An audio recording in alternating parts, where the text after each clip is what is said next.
Bandai Namco has a massive hit on their hands. I'm not too sure what the updated sales figures look like, but at any given time over the past week since the game has been in release, there are thousands, tens of thousands of players for Dragon Ball Sparking Zero. 3 million copies moved in the first 24 hours. You would think that that would be a great success for Bandai Namco. They would be set for the year. Well, you would be wrong, because Bandai Namco, to cut staff and axe multiple games based off Naruto and One Piece amid a $144 million write-down. That is crazy, man. So you got Bandai Namco, right, who has the publishing rights to the Dark Souls games. Not all of them. FromSoft obviously develops them. They're out there publishing most of them. I think they have Elden Ring. Obviously don't have Bloodborne, because at this point in time you have to make a $144 million write-off. You would think it would be about that time to, make the remake or the PC port. But I digress. I have so many legacy IPs, like, I don't know, a little guy you might have heard of called Pac-Man. Not doing anything with him, huh? You also got Tekken. Biggest fighting game outside of the other biggest fighting game with Dragon Ball Sparking Zero. Both of those released this year, and you guys are also getting rid of another money printing opportunity with the most popular manga in the world. You're canceling a One Piece game. Like, I understand it's not like the late 2000s anymore. Naruto isn't necessarily a household name. Like, everybody laughs at the kid who runs down the streets with his arms parallel to the ground behind him. I don't quite think that that's the mover and shaker in the industry like it used to be, but the One Piece, you're getting rid of One Piece games. What's going on over there at Bandai? Bandai Namco is reportedly axing multiple games, including those featuring characters from Naruto and One Piece, amid a $144 million write-off across its company. Bloomberg's Takahashi Mochizuki, right, Gesundheit, reported that these cuts are primarily hitting the company's mobile game development. Smartphone and online games have borne the brunt of cooled sentiment. Interesting, forcing Bandai Namco to overhaul its game title lineup, resulting in $141 million to 21 billion yen in write-downs to the 3 quarters to December, which is very interesting, right? Because you take a look at the wider gaming marketplace, and there's a reason that Capcom is doing so well since they switched their strategy, which Square Enix has adopted, or is at least in the early stages of adopting. They went multi-platform. There's no longer any exclusivity deals where they go ahead and have first look for Nintendo with like Resident Evil 4 back in the cut, or how Street Fighter 5 languished on the PlayStation 4. Since they started to have day one PC ports for all of their titles, they've been raking in the cash. You can debate on the quality of their titles, but they're killing it right now. And the reason that they're gaining back a lot of their foothold in Japan is because they have those PC day one ports. Because the console market, yeah, it's dying out there. The only thing that is selling is the Nintendo Switch and mobile games. So I find this very interesting that they're having a tough time with smartphone and online games. I mean, that's very interesting. He noted that the company decided to either cancel or pause development on several games, including ones that featured characters from anime's Naruto and One Piece, as well as a project commissioned by Nintendo. What? With the games being cut, so are employees. Mochizuki added, video game publisher Bandai Namco Holdings Incorporated is cutting its workforce after canceling several titles due to lackluster demand, according to people familiar with the matter. Lacking demand for One Piece. I don't think that's the case. I think that there's some mismanagement at play.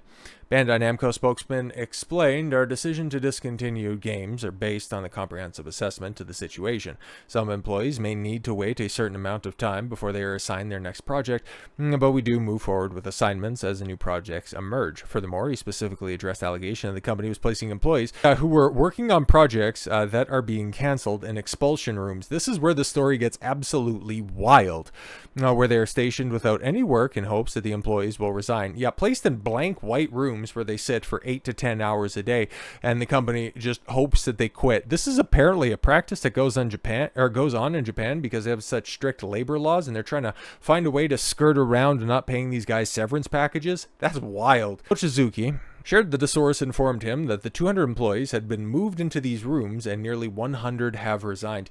200 people just placed in prison cells day in, day out. Spokesman said, there is no organization like Odashi Baya, sure, and Bandai Namco Studios designed to pressure people to leave voluntarily. No, we didn't do that. Trust us, bro. But yeah, here's where the calls of Bandai Namco and mismanaging their business.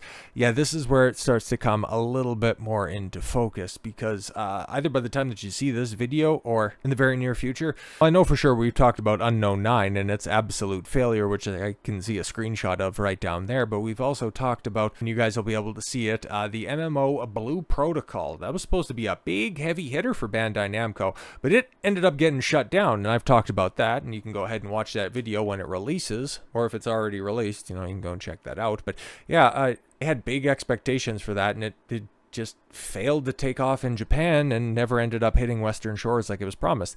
The company has a number of wildly successful mobile games, including Dragon Ball Legends, Dragon Ball Dokkan Battle, or Dragon Ball Z Dokkan Battle, One Piece, Treasure Cruise RPG, One Piece, a whole bunch of, One Piece games, Naruto games, My Hero Academia, Mobile Suit Gundam, another Naruto game, and Sword Art Online, and Reincarnated as Slime. Like, it's crazy. You look at it this year, okay, with so many duds that have come out in 2024.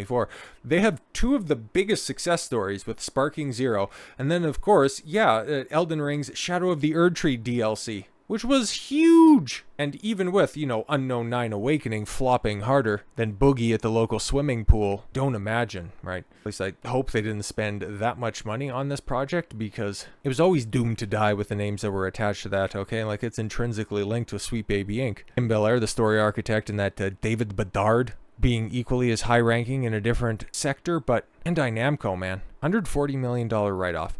Canceling high-profile IP iterations. Like, what the hell is going on there? And that kind of leads me to think that maybe the whole gaming collapse, like, we've been focusing a lot in 2024, mostly because that's where all the big flops have come out of.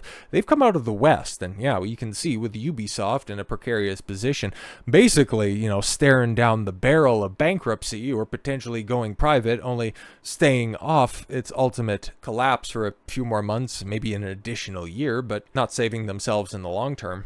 Warner Brothers Games taking a huge dive at the beginning of the year with Suicide Squad Kill the Justice League. There are numerous examples of the West imploding in real time, but you have to think too, because you can see DEI and woke practices worming their way onto Eastern shores, and just what the successful games this year. Where are they coming out of? Oh yeah, Black Myth Wukong shipping 20 million units, being a $1 billion game in very, very, very short order.